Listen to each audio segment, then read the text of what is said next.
Welcome to Influential Visions. Here, we interview futuristic leaders who share their deep industry knowledge and business experience with you, ensuring you have your finger on the pulse and your eyes wide open. My name is Nathaniel Schooler, and I am your host today.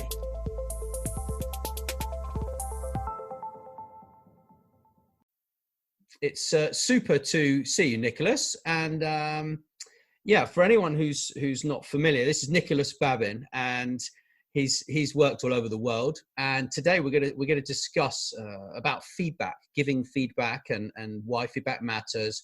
Choosing when to give feedback are the three topics we're going to discuss, and we're going to split them up probably into three different expert talks here. So, do you want to just give a brief intro as to why people should listen to you, Nicolas? Yes. Hi, Nat. Very, very great to be on air now with all of you. So I'm Nicolas Babin. I have over 30 years experience all over the world, working long time for Sony, almost 15 years, in the US, in the UK, in Japan, in Belgium, France, and Germany.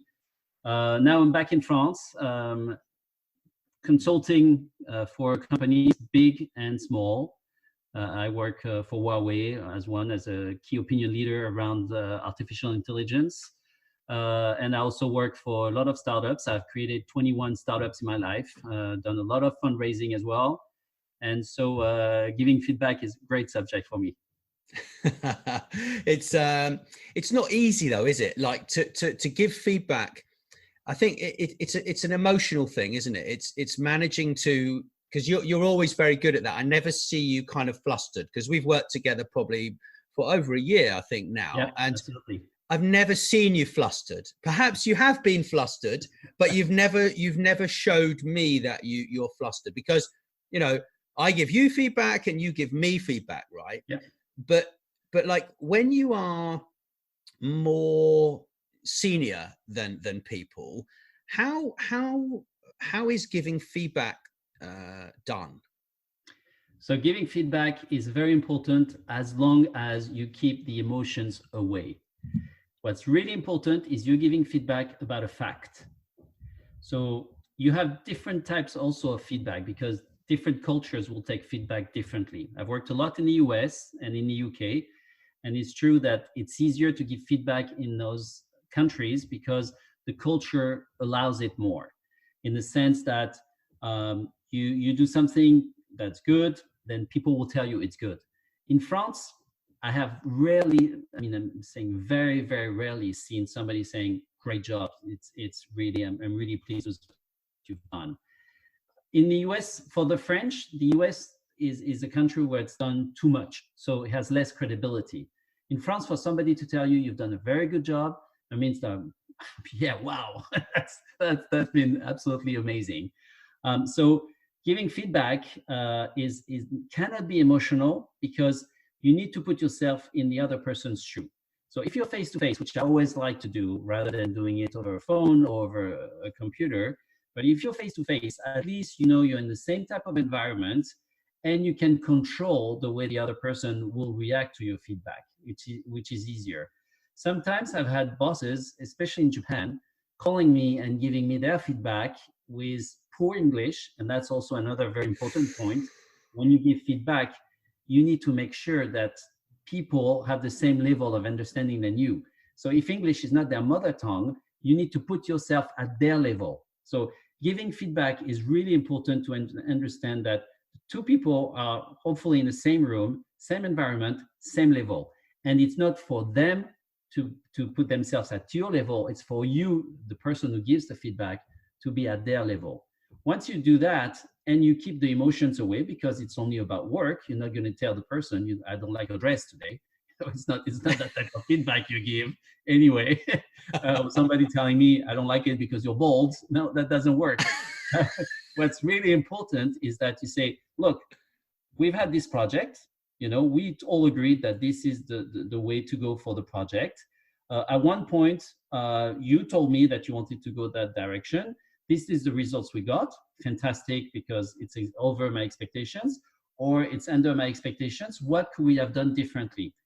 What I found in giving feedback is when you make people think and you make people realize the effect of their decision, you do not need to be mean or making them feel guilty or anything, because they see it. And when you're face to face, you see on their face that they see, oh yeah, you're right. As a leader, my role has always been to say, I'm a door opener. What I need to do is to make sure that you are going to grow from my management. That has always been the case. You can go on my LinkedIn and you see I have over 80 recommendations, and everybody says that. So if I let somebody basically go with their own idea, which I do most of the time, I'm not going to be the one after that saying, oh, you see, you shouldn't have done that. This is not the way good feedback is given. The good feedback needs to be credible and needs to be constructive. And that's why I always like to say, well, what could we have done differently if the result is not good? But I'm the first one to give feedback as soon as I realize that a result is good, or the person has done over what we would have expected as a company. I think it's really important to know. And the last thing I want to say is, by giving feedback, you, on top of it, immediately put yourself, give the other person the understanding of where you stand. It's terrible when you have, you think your boss thinks that of you. You say, oh, when would he be able to tell me? And it's terrible to pick up your phone and say, can you please tell me what you think about this? So as a leader, as a boss of a company or of people, you need to make sure at least at all time people know where you stand, and they need to know that all time you're going to be behind them and you're going to make them grow. Yeah, that's very, very interesting. So what about giving feedback the other way around, as an employee to a senior manager? That's obviously going to be more difficult depending upon the individuals involved, right? But I think that's something that I think when people are of a certain age, they're not going to want to hear that at all, right? But then, is that an age thing, or is that a mindset thing? It's a cultural and mindset thing. For example, I worked in Japan. I could have never told my boss in Japan, I would have done things differently. Never, ever in a million years, because that's their culture. You have the boss, exactly. I mean, one of the example I give when I talk about feedback to my employees or everything, I want to get feedback all the time. I'm the type of guy who works and lives with feedback. In my family, even with my children, when they're not happy with me, I want them to tell me. I want I want to be able to put it on the table and at least discuss it. But in Japan, there was this very good example of a pilot and a co-pilot on ANA, Old Nippon Airways, big airline there. And the pilot was wrong, and the co-pilot didn't want to tell him he was wrong, and the plane crashed. So after that, the recording in the black box showed that the co-pilot understood that something was going wrong, but could not tell the pilot. So this culture is going through a major transformation because they understand that it's very important. But at Sony, I used to have bosses who, seriously, you would see them, you would have drinks with them at night, because that's normally what they do. Mm-hmm. But you don't talk about business, and especially you do not give them feedback about how you feel, especially how you feel about them. For me, as I explained, when I gave feedback regularly, and I gave non-emotional feedback, so people will feel more comfortable giving me feedback on their return. And most of the time, I used to say to my division in Sony, even the receptionist, I used to get them all in a room and say, once a week, and I say, I want feedback from all of you, even you, Beatrice. Her name was Beatrice, I remember very vividly. And I said, even you, Beatrice, you can wake up this morning with a fantastic idea which will make us rich and successful and everything. Just don't hesitate. It's not because you don't have a role in business that you don't have the right idea. Everybody has ideas. They can be disruptive. And especially what I like about giving feedback is that, I have my own mindset and I know where I want to go, but I don't know what I don't know. When other people probably will have other ideas and will be able to make me bigger and make me richer in my thinking. That's why feedback needs to go both ways. I totally buy that. But again, some cultures, some mindsets will not allow it. If you're an older gentleman or an older lady, it might be difficult to tell your boss who's younger that type of feedback. Or if you're an older leader, it might be very difficult for you to hear. But once again, if it's without emotions, if it's about facts, it's much easier. You have a big smile and you say, I don't agree really with the way it has been done. It's not personal. So feedback can be very, very powerful if it's constructive. Yeah. I think you're totally right in your approach, really. I mean, but it can also be very demotivating if you go to that leader and you say, I've got this fantastic idea to, for example, I'll give you an example. When I used to work in the wine industry, okay, so many years ago, I used to work in the wine industry, and it was a family business. It was my family business, okay. So to start with, I was in the production department, and we were making mead and honey wine and liqueurs like raspberry, framboise, and all these things. Yeah, and we used to supply the historic royal palaces and lots of very, very fine establishments. Yeah, and it was very interesting. And this manager, so I spent all this time making boxes. And at that point, so we would make a box, and then so with a box, it comes folded. Yeah. And comes on a massive lorry with loads of pallets, and you get a whole lorry full of boxes, and they arrive. And then you're like, okay, so you have to get the boxes ready for the bottling machine. Yeah.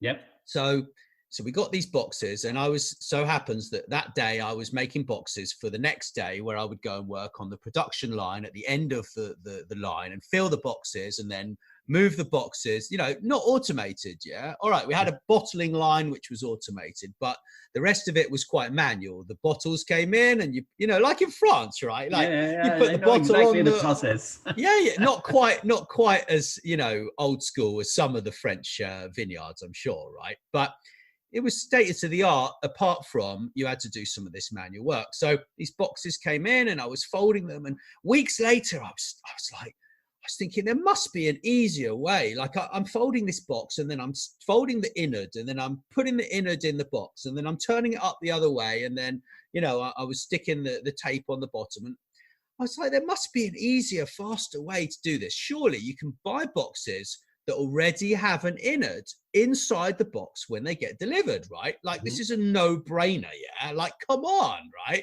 So I went to the manager. I said, Jim, look, you must be able to buy these boxes, yeah? So what he did is he went and he found these boxes, yeah? And then he took it as his idea. And I got no credit for that idea, yeah? And it streamlined the whole business, yeah? Because you could almost keep up with the production line with making boxes. So it would have saved a lot of labor, yeah, if that labor cost had been reapportioned somewhere else, right? But unfortunately, he took this as his idea, and it's the most demotivational thing. Absolutely. Yeah? So if there are any leaders who are listening to this, and you go and do that to someone who might even be the janitor, yeah, if you go and do that to someone, you're out of order. And Jim, if you're listening, you're out of order, mate. Totally agree. You're out of order, and also it's not very smart, because even if it's a janitor who does that, the janitor works for you. So at the end of the day, you promote the janitor for having a great idea. It's going to fall back on you anyway. So this is why I at least in all my jobs, and that's probably why I have so many contacts and such a great feedback from everyone. I wanted to make sure that we were not working for ourselves. And at Sony, it was quite difficult, because it's true that a lot of people were like, I want to be looking good for the Japanese. I want to look good for the management, everything. I said, no, what's important is that our team looks good. It's that there's no I in team. Again, as we know. And that's why it's not smart to say, I'm going to steal an idea from someone, because the person after that either is going to leave the company or is never going to give an idea again. Exactly. And that's why you needed it, is to transform that business, was your idea was the right one. And he realized that, but because he was insecure, and that you can find as well, with people who are insecure, who haven't had the great success that they were expecting in their lives or whatever. You can understand why he's done that, but it's not fair and it's not smart. It's unethical. Yeah. Exactly. And unfortunately you have unethical people in business, and they're the ones that think that they're laughing. Yeah. But you know what? They have to look at themselves in the mirror. Yeah. And the wheel always comes around, So. Yeah. They've got to look at themselves in that mirror. Right. And I just, there are no words. Yeah. I totally agree with you. And I never accepted that. But that has happened to me as well. So I know the feeling, and it hurts. It hurts in your stomach. Yeah. It hurts inside, right? It's like you've given your best. You've spent ages coming up with this amazing creative idea, and then suddenly someone's just taken it and pretended it's theirs. It's stealing, It's perfect timing to give feedback. Say, this is not right what you did, not fair, and please don't do it again. If you don't want to get fired, yes. Yeah, but after that, life is all about making decisions and yeah. It really is. It really is. Well, it's been a real pleasure. We're going to talk in a minute. We're going to talk on another episode. We're going to talk about why feedback matters. So that's fantastic. Thanks, Nicolas. Thank you, Nat. Thanks for listening. Please make sure you share this episode with your friends and business connections too. And don't forget to drop us a review wherever you listen. Thank you.